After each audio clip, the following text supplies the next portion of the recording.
আপনি কি ফুটবলারদের জার্সি নাম্বারের পেছনের রহস্য জানেন? আপনি হয়তো ভাবছেন মেসি 10 বা রোনালদো 7 নম্বর জার্সি পরে জাস্ট ওটা তাদের লাকি নাম্বার বলে। কিন্তু জানলে চমকে যাবেন, এই সাধারণ নাম্বারগুলোর পেছনে লুকিয়ে আছে স্পোর্টস সাইকোলজির এক অদৃশ্য অ্যালগোরিদম।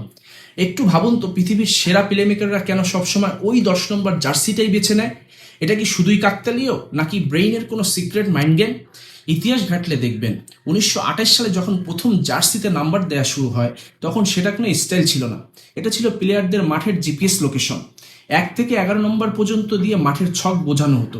আর এই 10 নম্বর পজিশনটা ছিল একদম মাঠের কেন্দ্রে, অর্থাৎ টিমের সেন্টার অফ গ্র্যাভিটিতে, যেখান থেকে পুরো গেম কন্ট্রোল করা যায়। আর সবচেয়ে বড় টুইস্টটা এখানে, আধুনিক ফুটবলে প্লেয়াররা পজিশন অনুযায়ী নাম্বার পড়ে না, বরং ওই নাম্বারের ভার তাদের ব্রেইনে কেমিস্ট্রি বদলে দেয়। সাইকোলজিতে একে বলে প্লেসবো ইফেক্ট। একজন প্লেয়ার যখন আইকনিক 10 বা 7 নম্বর জার্সি গায়ে জড়ায়, তার সাবকনশিয়াস মাইন্ড তাকে সিগন্যাল দেয় যে তাকে এখন লেজেন্ডদের মতো পারফর্ম করতে হবে। অর্থাৎ একটা ছাপানো নাম্বার আক্ষরিক অর্থেই তার ব্রেইনের ডোপামিন আর কনফিডেন্স লেভেল বুস্ট করে দেয়।